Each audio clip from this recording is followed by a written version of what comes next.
Bonjour à tous, on va voir comment changer un embrayage sur un moteur 1,4 litre ou 1,6 litre HDI, donc aussi appelé DV4 et DV6, monté sur les 308, sur les 207 et puis équivalent chez Citroën.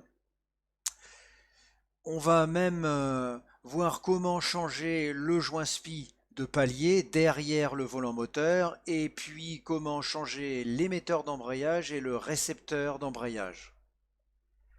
Alors, ça va prendre du temps forcément.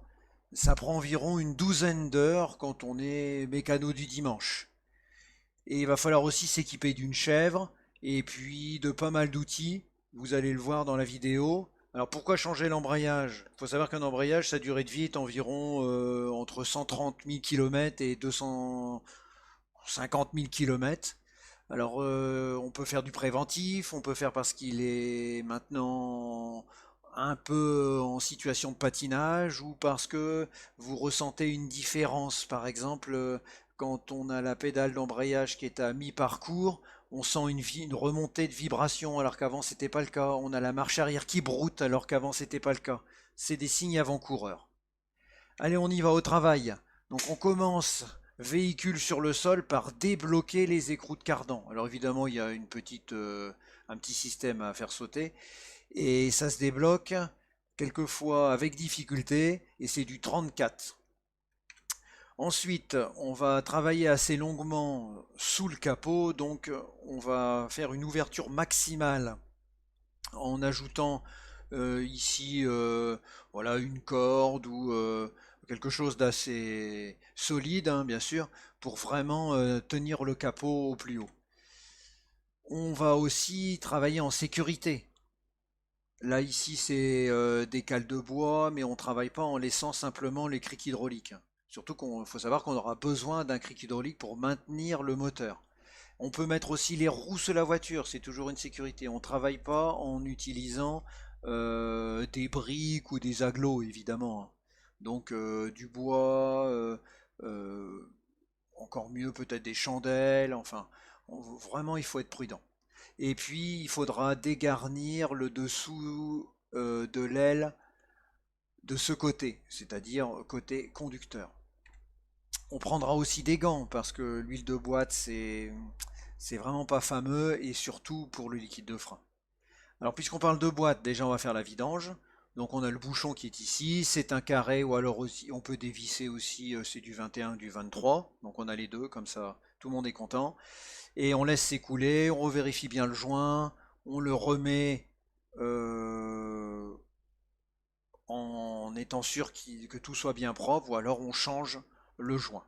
Et on revisse, on resserre, on rebloque, on n'aura plus besoin normalement d'un deuxième écoulement d'huile. On va s'intéresser au cardan maintenant. Donc attention, on a les tuyaux de frein et le câble d'ABS. Donc il va falloir toujours être prudent avec ces éléments-là. Donc on va venir dévisser ici parce que en écartant le disque de frein, malheureusement on tire sur les câbles et c'est pas bon. Donc on vient déviser ici pour libérer un peu le tuyau de frein. On passe par le haut, je veux dire en dévissant le maintien au niveau de l'amortisseur, c'est du 18 et puis ensuite on vient déquiller la vis en utilisant soit une autre vis, un vieux tournevis ou un chasse-goupille. Donc ensuite, eh bien, le haut est libéré. La question se pose, est-ce qu'on a besoin d'enlever la rotule de direction? Essayez sans l'enlever. Sinon, bah, il faudra l'enlever. Donc là, c'est assez classique. Euh, Là, ici, on voit la tige filetée qui est la tête de l'amortisseur. Donc il va falloir, si ça vient pas tout naturellement à la main, taper au marteau ici en venant écarter aussi pour ne pas que les à-coups, on va dire, aillent jusqu'à la boîte. Ça peut être assez raide, hein, donc on peut avoir besoin de taper assez fort au marteau ici. Donc éventuellement, il faudra peut-être refaire un petit peu le filet et vérifier ça quand vous avez le cardan en main avant de le remettre sur la voiture. Donc normalement, ça s'enlève simplement. Donc on fait attention, ici la surface est fonctionnelle puisque ça participe à l'étanchéité, à ne pas venir griffer les parties métalliques, donc en bout de cardan. On fait la même chose pour le côté passager, mais là il y a une subtilité puisqu'il y a un roulement intermédiaire. Donc le roulement intermédiaire est maintenu par une bride. Donc là on voit pas bien ici, on voit que la bride est levée. Et en fait pour lever la bride il faut dévisser 2 torx.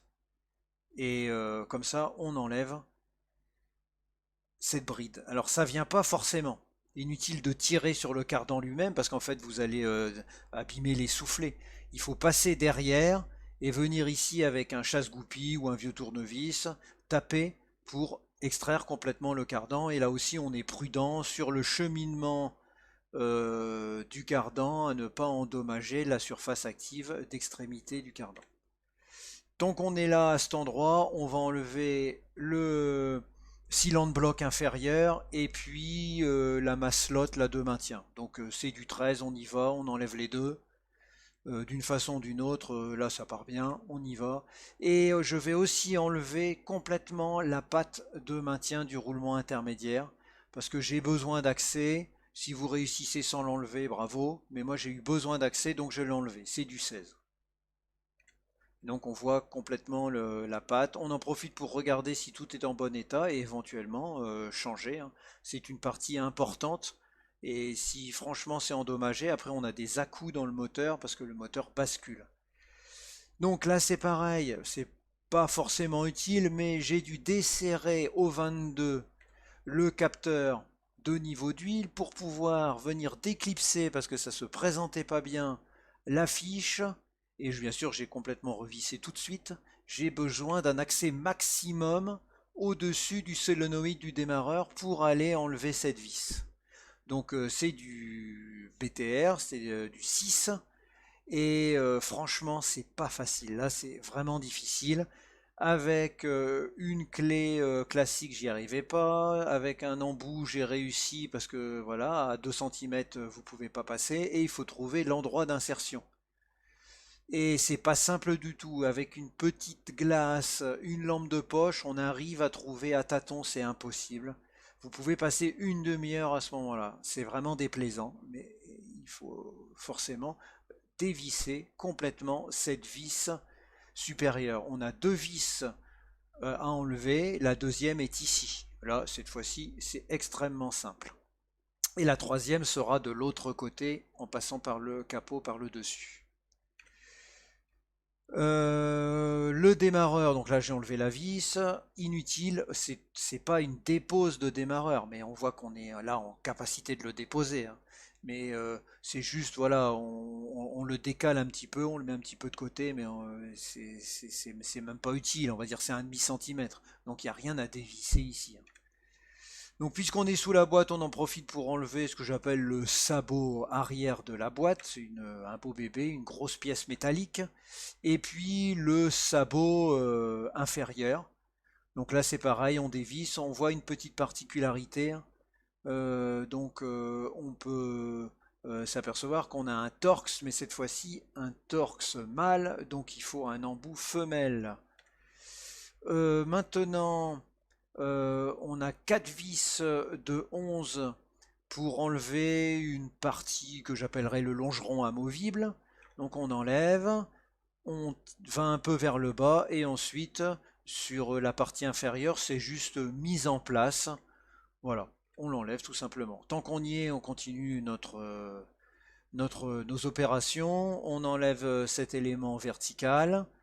Et puis maintenant, on passe au-dessus. Donc là, je pars de l'échangeur RR et je vais au turbo. J'enlève cette durite plastique. Et oui, parce qu'il va falloir enlever le catalyseur. Ensuite, j'ai quelques protections que j'enlève. On a pas mal de vis de 16. C'est forcément bien coincé. Donc on met du dégrippant. Et puis, de toute façon, il faut que ça se fasse. Donc on enlève, ici on peut s'apercevoir que voilà, je l'ai enlevé, j'ai mis de la graisse cuivre pour ça sera utile pour la prochaine fois. On regarde bien comment tout est mis en place et on met ça dans un petit coin. C'est pareil pour le bas, donc il faut écarter. Alors moi j'ai une bonne pince à circlips. Donc je l'utilise pour écarter. mais vous pouvez utiliser autre chose. Il existe des pinces spéciales, deux tournevis. Bon, à la main, ça peut se faire, mais c'est quand même bien raide. Maintenant, on revient sur le dessus du véhicule. Alors, bien sûr, on a enlevé la boîte de vie, la batterie. Et puis, on va enlever le cache plastique. Donc, on a du 13, ici du Torx. On enlève en mettant les vis au bon endroit. Vous pouvez utiliser le dessus, le dessus, le toit de la voiture avec un bon carton pour faire un espace de rangement, mais ranger tout au bon endroit avec les vis pour être sûr de pouvoir remonter paisiblement le tout. Donc là, on a le, la partie métallique qui maintenant vient à nous. On dévisse aussi du Torx par-ci, du 13 par-là. Enfin bref, petite astuce. À l'intérieur de l'aile, on a du 11 et on vient donc débloquer pour finir d'enlever cette partie métallique. On reva sous la voiture, il va falloir un moment ou un autre, et bien on le fait maintenant, maintenir le moteur. Alors c'est pas forcément évident, il faut pas que la planche soit trop fine parce que sinon on peut endommager. Si elle est assez épaisse, ça a tendance à glisser. Bon, ça va admettre que là c'est un peu délicat aussi. En tout cas, il va falloir maintenir le moteur et c'est de la tôle assez fine, donc soyez prudent si vous voulez pas endommager. Donc il faut essayer d'être sur un point central sous la voiture et non pas ici par exemple, parce que les efforts sont bien supérieurs par effet de couple. On vient avec la chèvre commencer à maintenir la boîte. On a tous ces éléments-là à dévisser. Ça commence par du 18 ici. On a une rondelle spéciale, donc on garde bien ça. Et on enlève tout. Il faut que tout parte. On voit que de toute façon on sera dans un environnement vraiment étroit. Là aussi, là ici on a plein de durites. Il va falloir faire attention. Donc il faut enlever aussi complètement cet élément. Donc c'est du 19 je crois, inutile à la clé plate, ça n'ira pas. Il faut utiliser donc une longue douille. Une fois que c'est enlevé, c'est pareil, on lui trouve un endroit, on range le tout. On a une 13 de masse, c'est du 13, on l'enlève, on en profite pour nettoyer un petit peu, ça peut pas faire de mal. Et maintenant on s'attaque au plus dur, presque, parce qu'on n'a pas du tout accès. Donc c'est pour ça que j'ai descendu un peu la boîte pour avoir accès à la partie supérieure de la boîte de vitesse. On a trois vis écrous qui sont l'un à côté de l'autre. Ici, c'est la troisième vis du démarreur, donc c'est du BTR, du 6. Ensuite, on a un écrou, je crois que c'est du 13 qui maintient une patte. Voilà, c'est du 13. Donc vraiment, on n'a pas accès, hein. Quitte même à enlever, si vous avez bien nettoyé, ces éléments-là. Et puis, ah, là, on revoit, on a encore une vue un peu mieux où on voit bien. Donc là, ici, on enlève. Là, normalement, c'est déjà enlevé. Et puis ici, on a donc encore une vis particulière. Donc on a du Torx mâle, donc il va nous falloir un embout femelle de Torx. Et puis ici, c'est du 16, donc il faut réussir à le dévisser. Donc il faut une longue douille de 16. Si vous n'avez pas une longue douille de 16, essayez avec une longue douille de 17. Mais ça, c'est à prévoir. Il faut une longue douille de 16 et pas trop longue non plus parce qu'on n'a pas trop de place. Donc il faut le cardan, etc. Essayez d'insérer déjà la douille de 16, puis ensuite d'amener le cardan. Parce que ça peut se jouer à 1,5 cm et à ce moment-là, dans un sens on y arrive et dans l'autre on n'y arrive pas. Je veux dire que si on met la douille au bout du cardan, eh bien ça ne suffit pas forcément pour aller en bout. Et puis ensuite on finit, c'est pareil, avec un petit cardan et puis notre Torx pour enlever cet élément de centrage. Alors peut-être que l'on peut enlever la boîte en gardant la tige filetée de centrage, mais c'est pas évident. Enfin, vous pouvez essayer, hein. Vous l'enleverez plus tard si besoin. Il va falloir aussi s'occuper des commandes de boîte. Donc là, il y a plusieurs écoles. Moi, ce que je vous conseille, c'est d'enlever uniquement, donc là on voit bien cette pièce, elle est tout à fait repérable, jaune crème. avec une partie ici de grand diamètre, une partie ici de petit diamètre. On vient déboîter la partie petit diamètre, uniquement cette partie-là. Ça, il n'y a même pas besoin de le déboîter. Peut-être que vous êtes obligé de le déboîter pour déboîter le second, mais bon, c'est toujours comme ça. C'est tout. Ensuite, on va tout l'élément, on va le dévisser et le séparer. Donc on a deux vis, une ici et une là. C'est peut-être celle-ci là, j'avoue que je ne sais plus trop. Enfin, celle-ci on l'enlève par le dessous et ces deux vis, c'est du 13, elles s'enlèvent par le dessus. Donc deux vis de 13 et puis un petit écrou par le dessous. Et puis on le sépare, on met un morceau un bout de fil de fer pour bien donc maintenir le tout. Il est temps maintenant d'enlever toutes les vis de 13 qui tiennent la boîte. Donc en bas, au niveau du dessous du démarreur, on en a une première. Ensuite, vraiment au plus bas de la boîte, comme vous le voyez, à côté de l'échappement, on en a une seconde. Ensuite, derrière le filtre à gasoil, à huile, on en a une troisième, toujours du 13. Et puis là, on en a une particulière.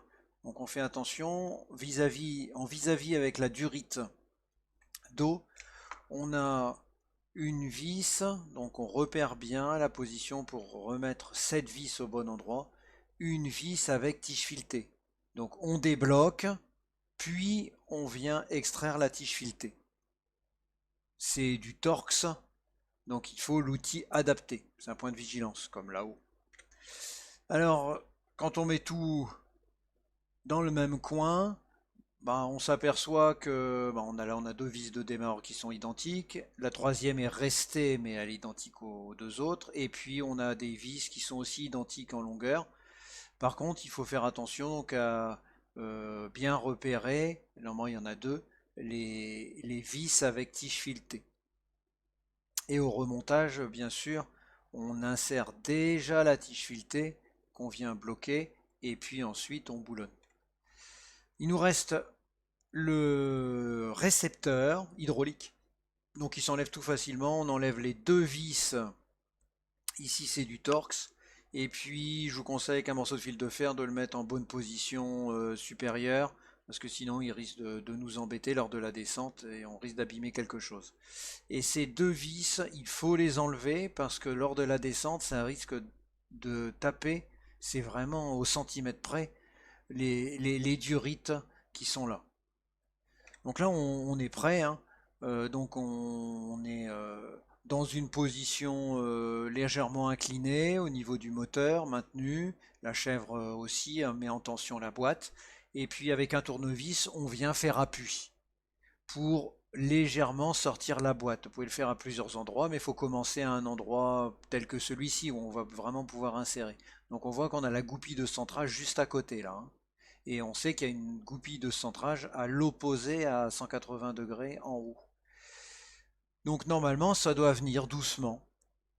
Si ça ne vient pas, c'est que vous avez oublié de desserrer quelque chose. Donc avec le gros tournevis, on fait un petit effort à droite, dessous, à gauche, etc., etc., etc. Et ça vient. Et voilà. Là, ça sort, on voit la goupille de centrage, et c'est assez important de vérifier qu'elle reste bien sur le moteur. Et la boîte vient. Donc ici, il vaudrait mieux que ce soit en haut avec un fil de fer, on a dit, hein. Maintenant, la boîte est descendue, donc le passage était assez difficile au niveau du radiateur, mais pas de là à démonter le radiateur quand même, hein. Donc la boîte est descendue, on respire, on passe au nettoyage. Alors on peut en profiter pour nettoyer franchement ou juste passer un petit coup, hein. Donc qu'est-ce qu'on va faire? Bah, on changera la fourchette, ça vaut une dizaine d'euros. On changera évidemment la butée de roulement, c'est une évidence, et on changera le petit guide qui est derrière avec trois vis. Donc on voit ça dans un instant. Mais déjà, on regarde le moteur, parce que voilà, il faut se satisfaire du travail fait. Donc encore une fois, on fera attention à cette partie-là, qu'elle ne vienne pas se coincer lors du remontage. On voit bien nos deux plots de centrage qui sont ici et là, et donc on vérifie bien qu'ils sont au bon endroit sur le moteur. On continue, donc on revient à la boîte, on nettoie plus ou moins comme je l'ai dit. Il va falloir s'occuper des joints SPI. Donc avant de démonter un joint spi, on vérifie toujours que le 9 c'est le bon. Et comment on enlève le joint spi? Il ne s'agit pas d'endommager la surface métallique côté boîte. Donc on va mettre deux-trois épaisseurs de chiffon et un bon tournevis, et puis on fait un effet de levier et le joint part. On vérifie qu'on a bien le ressort métallique derrière, sinon ça veut dire qu'il est en train de se balader dans la boîte ou il s'est sauvé quelque part. Et pour le remettre, soit vous utilisez le vieux joint spi pour pousser le neuf, mais c'est pas fameux. On peut utiliser plutôt une grosse douille. Si on n'a pas, ben une planchette de bois. Et puis un maillet ou un marteau. Moi, planchette de bois et marteau, ça va très bien aussi. Alors le guide, donc ça c'est une pièce qui vaut une dizaine d'euros qu'il faut absolument changer. On voit bien qu'elle a eu sur une dizaine d'années pas mal d'usure. Bon, donc c'est du 13, je crois, en des vis. Et pour vous me remontrer où est-ce que ça se situe, c'est là, 3 vis ici. Donc la fourchette s'enlève tout seul, on déclipse à la main. Et puis le roulement, bah, évidemment, il part tout seul. Donc on vérifie que le guide est tout à fait opérationnel, c'est-à-dire qu'il a bien son ressort métallique. Et puis on lui met un petit peu d'huile ou de graisse dessus aussi à cet endroit-là. Mais globalement, il faut y aller mollo, quoi. J'en ai mis un petit peu là aussi. Sur les cannelures, je vous conseille de ne pas en mettre. De toute façon, en fait, il n'y a pas de mouvement. C'est un centrage court et ici, il n'y a pas de mouvement entre, eh bien, ça, c'est le disque, et puis d'embrayage, et puis la cannelure qui est là. Donc inutile de le graisser. Si vraiment vous voulez graisser par acquis de conscience, vous essuyez. Donc on met le roulement et la fourchette. Donc ça doit bien se balancer quand je joue avec la butée, enfin avec le bout de la fourchette de l'autre côté, ça doit se comporter normalement, comme on le voit ici, et puis avancer, reculer. Maintenant on revient sous la voiture, donc on a du torx ici, on a 6 vis à enlever. Alors ça s'enlève assez facilement, c'est pas vraiment serré. Si vous avez un peu de difficulté, vous prenez un puits avec un tournevis sur le plot, ou alors vous allez prendre un bout de fil de fer que vous accrochez ici, et puis vous l'accrochez là, et puis il n'y a pas tellement de couple, les scies viennent facilement. Donc au démontage, on a le mécanisme et le disque, on fait bien attention sur le montage, parce que le disque il est dissymétrique. Il a comment dire une grosse excroissance d'un côté et une petite de l'autre. Donc on fait bien attention par sécurité. Je vais vous expliquer dans un instant comment on remonte le neuf, mais si on a un doute, ben on remontera comme l'ancien, si vous voulez. Alors, cette étape est optionnelle. Nous, on va aller plus loin. On va aller jusqu'au joint speed palier qui est derrière le volant monomasse. Donc, un volant de 90 chevaux. Ici, si vous avez un 110 chevaux, vous aurez un bimasse. Donc, certains changent pour un monomasse. Donc là, encore une fois, je retiens comme ça. Ou alors, vous mettez toujours un morceau de fil de fer entre ici et là. C'est pas bloqué très fort, mais quand même, je prends une petite rallonge pour débloquer les 6, puis dévisser les 6. Les vis qui sont là sont typiquement à changer. Donc on en a acheté des neuves, et on va remonter les neuves. Les couples de serrage, je crois que c'est 18 sur ces vis. Mais on a mis un petit plus en sécurité, hein. Il existe aussi un petit élément qu'on vient visser là pour bloquer le volant moteur. Donc soit, je vous ai dit, au tournevis, soit avec un morceau de fil de fer, ou soit avec un bloqueur. Donc tout est enlevé. Attention, c'est assez lourd quand même. Donc on voit qu'il y a quand même des traces. Bon, bien sûr, on nettoie tout ça, évidemment. Et côté face active, bon, il a l'air à peu près standard. Sinon, c'est une pièce qui s'achète, qui se change. Alors, il n'y a pas de fuite vraiment, hein, donc effectivement, on pourrait se passer de changer ce joint spi. Donc on voit le plan de joint qui est là, le plan ici, qui sépare le bas moteur du haut moteur, et au-dessus, on a le joint de culasse encore, hein. Quand je dis le haut moteur, je veux dire la partie centrale du moteur. Donc au niveau du plan de joint, on va venir avec un tournevis enlever ce joint spi, il va bien. On remet un petit peu d'huile sur les portées et on remet un œuf. Donc certains utilisent une boîte à conserve pour vraiment appuyer, sinon avec un tournevis sans embout, hein, vous voyez en fait on a un carré au bout là. Ben, on vient tapoter pour doucement l'insérer. Et le volant moteur, on le remet comme j'ai expliqué avec les vis neuves. Côté mécanisme d'embrayage neuf et donc disque neuf, je vous ai dit qu'il y avait un sens, hein. Donc ici, on le retrouve, le sens, et c'est marqué, bon, je ne suis pas bien placé pour comprendre l'allemand, mais maintenant, avec les outils de traduction, c'est quand même assez facile. Ça veut dire côté transmission, donc à l'opposé du moteur, si on peut dire. Et c'est un point de vigilance, il faut vraiment faire attention à bien poser le disque. Et puis ensuite on met le mécanisme.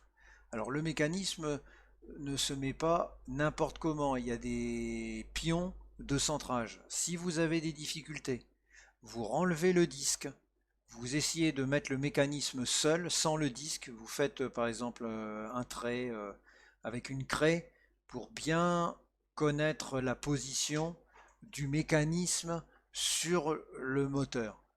Et bien sûr, vous remettez le disque dans sa bonne position, puis le mécanisme, et là vous serrez avec les 6 vis doucement. C'est un petit serrage, il faut que le disque puisse se déplacer légèrement à l'intérieur. Pourquoi? Parce qu'il doit être parfaitement centré.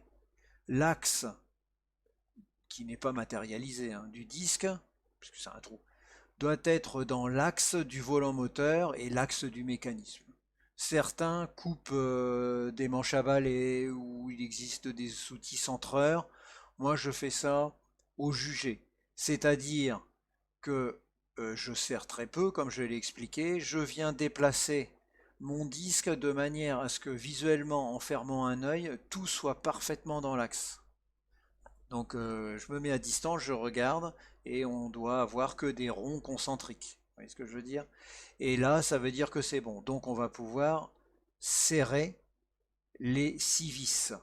Donc on les serre doucement en tournant comme ça, 1, 2, 3, 4, 5, 6, etc., etc. Et puis on va jusqu'au blocage. Le blocage, c'est pas beaucoup. Vous vérifierez, mais je crois que c'est 2 Nm. Bon, je vais un peu plus que ça quand même parce que ça me rassure pas. Je fais un bon blocage, si vous voulez, avec la petite clé à cliquer. On garde à l'esprit que ici on pourra être embêté par cette patte, hein. On vérifie qu'on a bien poussé à fond la vis ici, parce que sinon elle va nous embêter lors de la repose. Et puis on revérifie qu'on a bien nos pions de centrage ici et puis de l'autre côté. Donc ça veut dire qu'on est prêt à remettre la boîte. Donc la boîte, on la place sous le véhicule, on la remonte avec la chèvre et doucement on l'amène pour qu'elle soit en position. Et puis on revisse toutes les vis, forcément. Donc maintenant on va regarder la partie démontage de l'émetteur. C'est une partie qui est optionnelle. Donc votre émetteur neuf, le voilà. Donc on voit qu'il s'insère en huitième de tour, parce qu'on voit les éléments ici, et puis c'est du 100% plastique, hein, donc il va falloir globalement faire attention. Côté pédale d'embrayage, bah, on a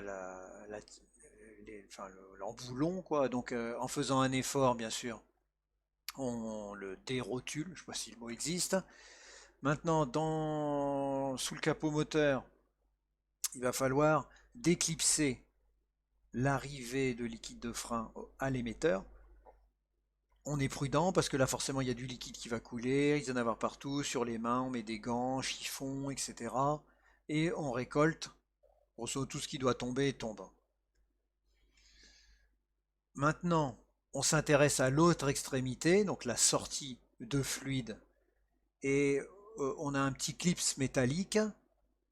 Avec un tournevis, on vient lever le clips. Et puis, on s'apprête ensuite à sortir le tuyau. Donc là, je vous ai fait un petit zoom pour vous montrer. Donc en extrémité de tuyau, on a quelque chose qui se présente comme ça, avec le joint qui est ici normalement sur l'extrémité. Mais quelquefois, il reste dans l'émetteur. On aura le même problème avec le récepteur. Donc il faut être très prudent. S'il reste dans l'émetteur, il faut aller le chercher. Parce que enfin, sinon, en remontant l'émetteur neuf, ça va être la catastrophe absolue. Donc vous pouvez en profiter pour le sortir, le nettoyer, mais bon, ça c'est pareil, c'est optionnel, hein. Vous pouvez le laisser aussi exactement comme il est. Donc une fois qu'on a déclipsé, eh bien, on a l'émetteur prêt à être enlevé. Donc on met une clé de 19 et on tourne à la main en même temps dans le sens des aiguilles d'une montre. Donc c'est contre-intuitif et c'est un huitième de tour pour enlever l'émetteur. Et puis on fait la stricte opération inverse pour mettre le nouvel émetteur. Au niveau de la pédale, on remet bien sûr la rotule. Les deux, l'entrée et la sortie, bah, on les reconnecte évidemment. C'est pas un souci. Ah bah là, donc on voit quand il est enlevé. Voilà. Maintenant, on passe au récepteur. Donc on vérifie qu'on a le bon, et puis on commence les opérations. Donc la même chose, je déclipse le petit élément métallique, je m'apprête donc à sortir le récepteur, et puis là ça coule plus ou moins, bah, on laisse couler. On peut en profiter pour remettre du liquide de frein propre, parce qu'en fait donc c'est la même chose que le liquide de frein, et puis laisser couler jusqu'à ce qu'il y ait du propre qui arrive. Voilà. On va vraiment jusqu'à rabord parce que de toute façon, ça va encore s'écouler. Et voyez donc le chiffon avec les précautions, comme j'ai déjà dit. La purge de l'ensemble ou la purge du récepteur seul si vous ne changez pas l'émetteur, c'est toujours la même chose. Et moi j'ai déjà fait ça plusieurs fois, à chaque fois ça fonctionne bien. Vous mettez le récepteur en position verticale. Euh, c'est du 10 je crois. Donc on va libérer, desserrer le, la purge et on laisse couler. Alors à ce moment-là, s'il y a pas mal d'air dans tout le circuit, ça peut mettre assez longtemps à sortir les premières gouttes. On n'est pas pressé. Vous attendez, ça peut mettre 1 minute, 2 minutes, 3 minutes. Vous tapotez un peu avec une clé sur le côté pour enlever éventuellement d'éventuelles bulles qui sera à l'envers, à l'intérieur, pardon. Mais à un moment donné, forcément, ça va se mettre à couler. On continue. Et là, à ce moment-là, donc là, vous voyez comment je l'ai mis, à la verticale et légèrement incliné pour que vraiment il n'y ait plus du tout d'air. Donc voilà, que la dernière bulle, si vous voulez, elle s'échappe par, par cette sortie, par la purge. Et une fois que ça coule en continu et bien correctement, donc je répète, ça peut durer 3 minutes comme ça, eh bien on revisse doucement parce que du plastique et puis on remet le petit élément de protection final. On recomplète, donc on s'est aussi assuré entre-temps que on n'a jamais déjaugé, c'est-à-dire que le niveau est toujours resté très haut. Et on essuie, on fait les choses proprement. On remet le récepteur avec les deux vis, ça, bon, c'est pas compliqué. Et il nous reste la dernière opération, c'est le remplissage de la boîte. Donc c'est pareil, encore une fois, on a du plastique, je crois que c'est du 17. Donc avec une bonne douille, on vient desserrer. Ce serait une bêtise d'utiliser une clé plate ici parce qu'on risque de vraiment abîmer cette vis particulière avec un petit élément ici de mise à l'air, c'est-à-dire que ça évite qu'il y ait une surpression ou une dépression à l'intérieur. Et en termes de quantité, c'est 1,9 litres, mais vérifiez bien. Donc il faut un verre doseur pour arriver au 1,9 litres. On peut ajouter un additif, c'est possible, c'est un débat.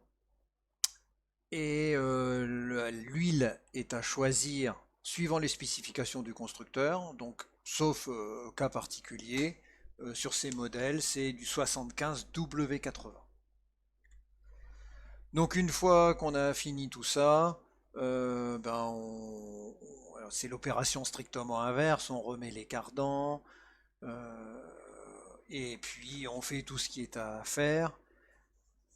À la fin, si vous avez de la chance, il ne vous reste aucune vis sur le côté, sinon vous êtes, voilà, comme le petit exemple, un peu embêté, à vous de trouver où va la vis. Le premier essai routier doit être concluant, hein, toutes les vitesses, tout doit bien se passer, c'est le cas de le dire. N'oublie pas la marche arrière qui ne doit pas brouter. Ceci étant, sur, enfin, dans une configuration neuve comme ça où on a remis donc un embrayage neuf avec un disque neuf et puis on peut avoir ça peut brouter un petit peu au départ. Par contre, ça doit disparaître absolument dans les 5000 km qui suivent. Je vous remercie. Vous avez suivi cette vidéo jusqu'à la fin. Si vous avez aimé, vous savez ce qu'il vous reste à faire. Liker, la cloche, etc., etc., etc. Je vous souhaite donc, parce que j'imagine que vous allez vous mettre au travail, je vous souhaite un bon démontage et remontage, et à une prochaine.